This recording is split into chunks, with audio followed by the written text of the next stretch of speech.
To all. आज हम class +2 का अकाउंटिंग रेशियो का चैप्टर नंबर 6 का क्वेश्चन नंबर 9 से स्टार्ट करेंगे। तो question number 9, total asset rupees 2,75,000, fixed asset 1,25,000, capital employed 2,50,000, there was no long term investment, calculate current ratio. तो किस प्रकार से इसके अंदर करंट रेशो को कैलकुलेट किया जाएगा आप देखेंगे। करंट असेट और करंट लायबिलिटी नहीं दी है, परंतु हम उसको गिवन इन्फॉर्मेशन के आधार पर निकाल सकते हैं। कैसे आप इसको निकालेंगे आप देखेंगे क्वेश्चन नंबर 9 में। हमारे से करंट रेशो पूछा है, तो current ratio is equal to current asset upon current liability. हम फार्मूला लिखेंगे सबसे पहले। मैंने जैसे आपको बताया कि आप सबसे पहले आपने फार्मूला लिखना है, और फार्मूले को शॉर्टकट में बिल्कुल नहीं लिखना है, पूरा फार्मूला लिखना है। Current asset upon current liability, current liabilities. तो इस प्रकार से ये इसका फार्मूला है कि current ratio is equal to current asset upon current liability. हमने करंट असेट कैलकुलेट करना है। करंट असेट हमारे पास टोटल असेट दिए हैं, टोटल असेट में से हम फिक्स्ड असेट घटाते हैं तो हमारे पास करंट असेट बचते हैं। टोटल असेट हमारे पास दिए हैं, दैट इज दिए हैं 2,75,000। 2,75,000 हमारे पास टोटल असेट दिए हैं, हमारे पास फिक्स्ड असेट दिए हैं 1,25,000। दैट मीन्स कि आप इसमें से इसको निकालेंगे तो आपके पास आएगा 1,50,000। 1,50,000 आपके पास करंट असेट आए। फिर आपने करंट लायबिलिटी निकालनी है। करंट लायबिलिटी को निकालने का फॉर्मूला होता है total asset minus capital employed, क्योंकि लॉन्ग टर्म आपके पास लॉन्ग टर्म लोन नहीं दिए हैं, तो अगर आपको लॉन्ग टर्म लायबिलिटी नहीं दी है तो टोटल असेट में से आपने कैपिटल एम्प्लॉयड करानी है। तो टोटल असेट आपके पास दिए हैं रुपीज 2,75,000, और आपके पास कैपिटल एम्प्लॉयड दिए है 2,50,000। तो जब आप 2,75,000 2,50,000 कटाएंगे तो आपके पास आया 25,000। 25,000 जो आपके पास आया है करंट लायबिलिटी। करंट रेशो का फॉर्मूला होता है current asset upon current liability, that is rupees 1,50,000 divide by 25,000, and that is 6:1। तो इस प्रकार से आपने when in information are not given, यहाँ क्वेश्चन के अंदर आपको पता होना चाहिए कि जो आपके करंट असेट होते हैं वो बराबर होते हैं total asset minus fixed asset. और अगर बात करें करंट लायबिलिटी की, तो करंट लायबिलिटी जो आपकी बराबर होती है total asset minus capital employed इस क्वेश्चन के अंदर। और अगर आपके पास और इन्फॉर्मेशन भी दी हो, अगर आपके पास लॉन्ग टर्म लायबिलिटी भी दी होती है, तो यहाँ पर टोटल असेट में से capital employed minus long term liability घटाते हैं और फिर आपके पास करंट लायबिलिटी आती। तो गिवन इन्फॉर्मेशन के आधार पर किस प्रकार से आपने करंट रेशो कैलकुलेट किया, तो ये था जी आपको question number 9। Question number 10, liquid ratio आपको कैलकुलेट करने को बोला है। From the following data calculate the liquid ratio. Current asset आपके पास दिए हैं rupees 20,000, stock rupees 3,000, prepaid expenses 1,000, working capital is 16,800। तो किस प्रकार से गिवन इन्फॉर्मेशन के आधार पर आप जो है लिक्विड रेशो निकालेंगे। तो लिक्विड रेशो नंबर 10 के अंदर सबसे पहले हम लिक्विड रेशो का फॉर्मूला लिखेंगे। लिक्विड रेशो बराबर होता है quick asset upon current liability, quick asset upon current liability. तो जो आपके पास सबसे पहले आपने फार्मूला लिखना है, जो चीज आपके पास पूछी है कि किस प्रकार से जो उसको निकालते हैं, तो quick asset upon current liability. तो सबसे पहले हम क्विक असेट निकालेंगे। क्विक असेट में हमारे पास करंट असेट दिए हैं, स्टॉक दिया और प्रीपेड एक्सपेंसेस दिया है। तो हमारे पास क्विक असेट में करंट असेट हमारे पास दिए हैं रुपीज 20,000। 20,000 हमारे पास करंट असेट दिए हैं। स्टॉक हमारे पास दिया है 3,000।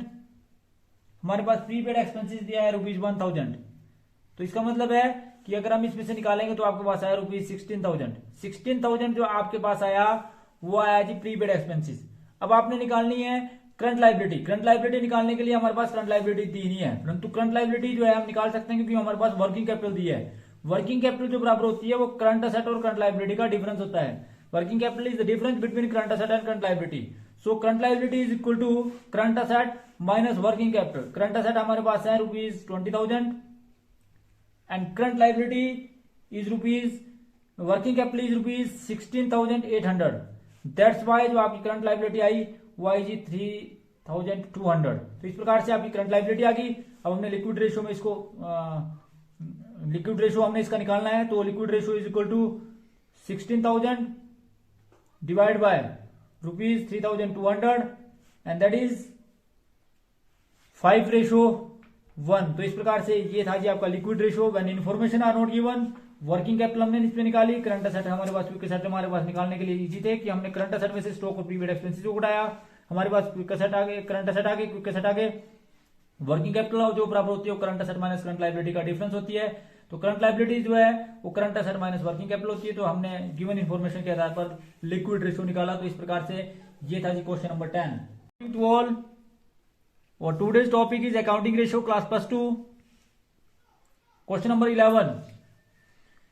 तो question number 11, current liability ₹2 lakh, working capital ₹1,20,000, creditor ₹1 lakh, inventory ₹70,000, calculate quick ratio. तो इसके में भी आपने क्विक रेशो निकालना है। इस क्वेश्चन के अंदर आपके पास क्रेडिटर भी दी है और करंट लायबिलिटी भी दी है।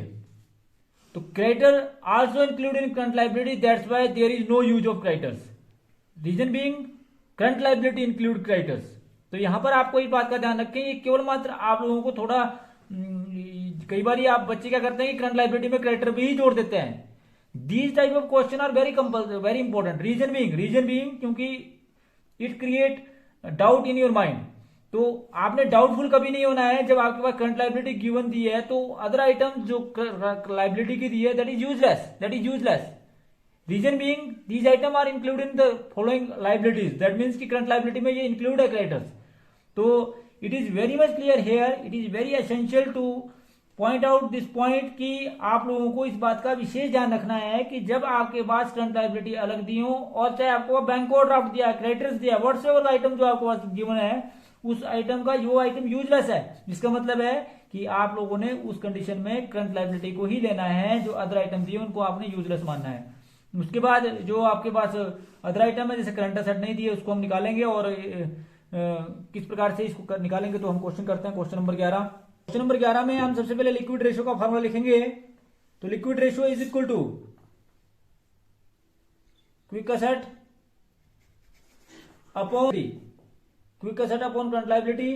तो हम सबसे पहले जो है इसमें फार्मूला में लिखेंगे quick asset upon current liabilities.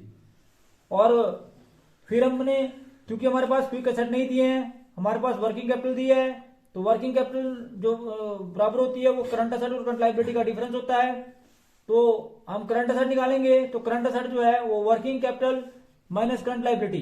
तो वर्किंग कैपिटल आपके पास दिए है, वो दिए जी आपके पास 1,20,000। ये माइनस में माइनस की रकम जमा हो जाएगी, तो ये भी माइनस में है। तो यहां पर माइनस की रकम को जब आप जमा करेंगे तो ऑटोमेटिकली वो चीज आपके पास आ जाएगी, माइनस करंट एसेट। आपके पास 1,20,000 करंट लायबिलिटी दी है और वर्किंग कैपिटल दी है, और करंट लायबिलिटी आपके पास दी है ₹2 लाख। इन दोनों को जोड़ देंगे तो आपके पास आ जाएगी 3,20,000। तो आपके पास ये माइनस की रकमें जब आप आप उसमें कट भी जाएंगी तो ऑटोमेटिकली आपके पास आ जाएगी ₹3,20,000। और ये 3,20,000 आपके पास करंट एसेट आ गए। अब आपने करंट लायबिलिटी निकालनी है। तो करंट लायबिलिटी आप सभी जानते हैं कि करंट लायबिलिटी जो है वो आपके पास गिवन है, दैट इज ₹2 लाख। अब आपको क्योंकि क्विक एसेट निकालने पड़ेंगे, क्विक एसेट जो है वो बराबर होते हैं करंट एसेट ₹3,20,000 माइनस आप सभी जानते हैं इन्वेंट्री आपके पास दी हुई है 70,000। तो ये आपके पास आई ₹2,50,000। फिर क्विक रेशियो का फॉर्मूला लिखेंगे, quick ratio is equal to liquid ratio is equal to current quick asset upon current liability, that is ₹2,50,000 divide by current liability, that is ₹2 lakh.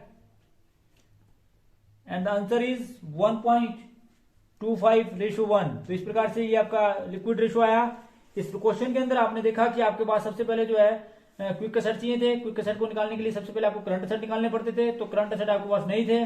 तो करंट एसेट निकालने के लिए आपने क्या किया, वर्किंग कैपिटल को current asset minus current liability किया। तो फिर आपने क्या किया कि करंट एसेट में से जब आपने वर्किंग कैपिटल, यानी कि दूसरे शब्दों में आप बोल सकते हैं कि वर्किंग करंट एसेट जो है आपके बराबर है working capital minus current liability, क्योंकि सब रकमें माइनस की इसलिए आप प्लस होंगे। तो करंट एसेट में करंट लायबिलिटी, वर्किंग कैपिटल में आपने करंट लायबिलिटी जोड़ दी तो आपके करंट एसेट के बराबर हो गए, दैट इज 3,20,000। और current liability is equal to given है 2 लाख, और जिसके आधार पर आपने क्विक एसेट निकाला, क्विक एसेट के आधार पर आपने लिक्विड रेशियो निकाला, दैट इज 1.25:1। तो ये क्वेश्चन नंबर 11 था। Question number 12, current asset and current liability आपको निकालने को बोला इसके अंदर।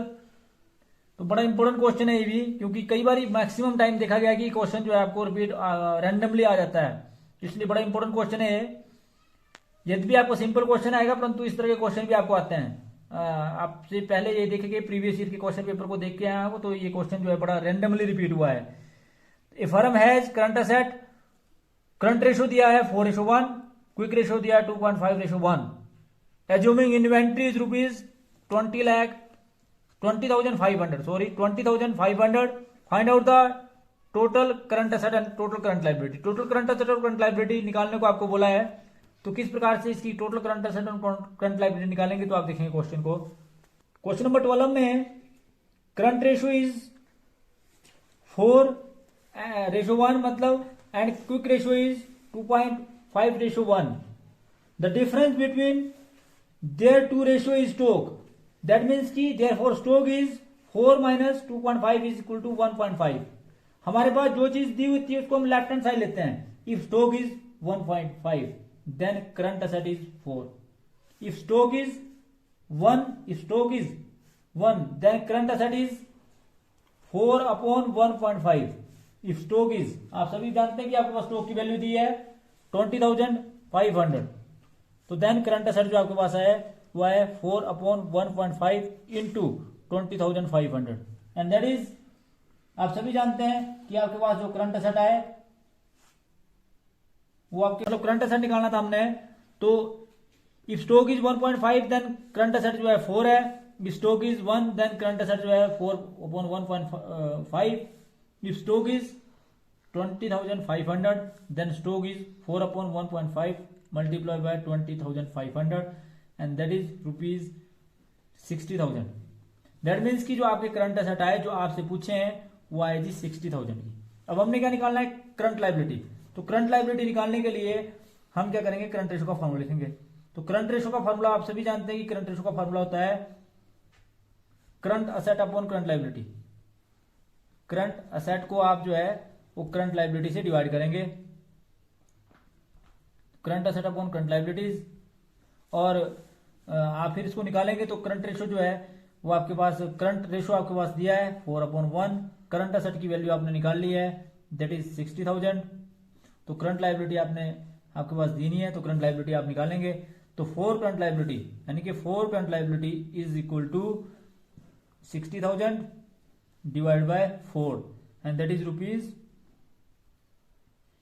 15,000। तो इस प्रकार से आपकी करंट लाइबिलिटी, हैंस जो आपकी करंट लाइबिलिटी आई, करंट लाइबिलिटी जो आपसे पूछी है वो आपके पास आई रुपीज 15,000। तो ये था जी आपका क्वेश्चन नंबर 12। किस प्रकार से क्वेश्चन नंबर 12 को करेंगे। क्वेश्चन नंबर 13 करते हैं। Question number 10, from the following data calculate liquid. Question number 13, current asset and current liability.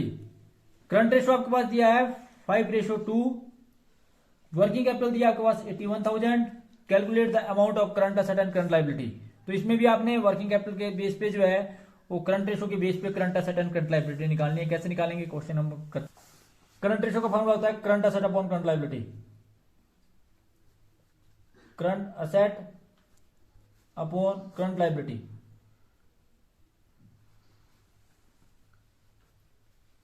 उसके बाद सपोज आपके पास करंट लाइबिलिटी हम अज्यूम करनी पड़ेगी BX, देन हम क्या करेंगे, इसको वैल्यू को पुट करेंगे। तो करंट रेशो 2.5:1, करंट असेट हमारे पास ये नहीं, करंट लाइबिलिटी हमने X मान ली। तो देयरफॉर जो करंट असेट है वो आपके 2.5x आ जाएंगे, क्योंकि अगर करंट लाइबिलिटी x है तो करंट लाइबिलिटी एसेट जो होंगे वो 2.5x हो जाएंगे। इसमें हमने मल्टीप्लिकेशन करी, इस प्रकार से क्रॉस मल्टीप्लिकेशन करी, तो इसलिए हमारे करंट असेट जो है 2.5x आ गए। तो वर्किंग कैपिटल हमारे पास दी है जो हमने लिख ली। जो वर्किंग कैपिटल जो बराबर होती है वो बराबर होती है current asset minus current liability. ध्यान रखें इस बात का कि वर्किंग कैपिटल जो होती है वो बराबर होती है current asset minus current liability. Current asset और करंट लाइबिलिटी का डिफरेंस है वो आपका वर्किंग कैपिटल आता है। तो वर्किंग कैपिटल आपके पास 81,000 दी है, 2.5x minus x is equal to, यानी कि इसमें से इसको x को घटाया तो आपके पास 1.5 आ गया। तो x is equal to 81,000 plus divide by 5 that is rupees 54,000। तो 54,000 आपके पास क्या आई थी, करंट लाइबिलिटी।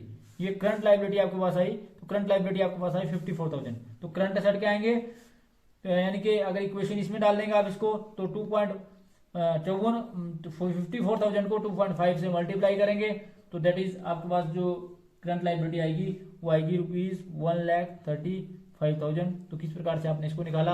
यद्यपि हम इसको पिछले क्वेश्चन की तरह भी कर सकते थे, जो हमने पिछला क्वेश्चन आपको समझाया, यदि आपको वो आसान लगे तो उसको भी आप पुट कर सकते हैं, परंतु इसके बेस पर हमने सीधा इसको, क्योंकि ज्यादा कैलकुलेशन नहीं हमने करी, हमने करंट रेशो का फॉर्मूला लिखा, फिर हमने करंट लायबिलिटी को एक्स माना, फिर हमने करंट रेशो का जो गिवन वैल्यू उसको दिया, लिखा, फार्मूले में फिट किया, फिर इसको इससे यहाँ से मल्टीप्लिकेशन किया, तो करंट असेट जो हमारे पास आए 2.5x आए। वर्किंग कैपिटल जो होती है वो करंट असेट और करंट लायबिलिटी का डिफरेंस होती है, तो यानी कि 2.5x minus x is equal to 80,000, यानी कि x is equal to 81,000 divide by 1। ये अगर आप बोले ना अभी ये कैसे आया, तो याद ध्यान रखें कि ये 1.5 ऐसे आया, इसमें से x कट गया, और 1 की वैल्यू, क्योंकि इसकी 1 की वैल्यू होती है तो 1.5 इसमें से घटाया, तो आपके पास 1.5 आया। तो 1.5 आया मतलब 81,000 इज इक्वल टू 1.5, तो x इज इक्वल टू ये 1.5x आया, तो यानी कि x is equal to 81,000 divide by 1.5, that is 54,000। Current asset is equal to 54,000 multiply by 2.5 is equal to ₹1,35,000। तो ये था जी आपका क्वेश्चन नंबर 13। तो क्वेश्चन नंबर 13 के बाद क्वेश्चन नंबर 14 करते हैं। क्वेश्चन नंबर 14 जो है, क्वेश्चन नंबर 14 क्विक रेशो आपके पास दिया 1.8:1, करंट असेट आपके पास दिए 80,000, करंट लायबिलिटी आपके पास दिए 30,000। Calculate the value of stock. Stock आप सभी जानते हैं करंट असेट और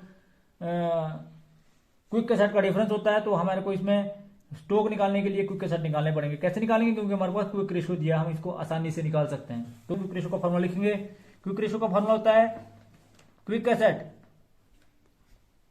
असेट अपॉन करंट लायबिलिटी, जिसमें हमारे पास क्विक असेट 1.8 दिया है, क्विक असेट हमारे पास दिए नहीं है, तो इसको हम क्रॉस मल्टीप्लिकेशन करेंगे तो क्विक असेट आ जाएंगे। दैट मीन्स की 30,000 इंटू 1.8 इज इक्वल टू आपके पास 54,000 जो है वो क्या आई जी, क्विक असेट आए। क्विक असेट आप इसको जब मल्टीप्लाई करेंगे तो आपके पास 54,000 आ गया जी, ये क्या जी क्विक असेट। तो stock is equal to current asset minus quick asset, ध्यान रखें इस बात का, current asset minus quick asset जो है वो बराबर होते हैं स्टॉक के। तो stock is equal to rupees current asset जो आपके पास 54,000 दिए हैं, करंट असेट आपके पास 80,000 दिए हैं, और क्विक असेट आपने निकाल ली 54,000, और जिसके आधार पर आपका जो वैल्यू ऑफ स्टॉक आई वो आई आपकी 26,000। तो इस प्रकार से वैल्यू ऑफ स्टॉक आपने फाइंड आउट करी। तो ये था जी आपका क्वेश्चन नंबर 14, किस प्रकार से आपने गिवन इन्फॉर्मेशन के आधार पर स्टॉक की वैल्यू को फाइंड आउट किया, क्योंकि stock is the difference between current asset minus quick asset. तो thanks for watching the video, please like, comment and subscribe my channel. Thank you.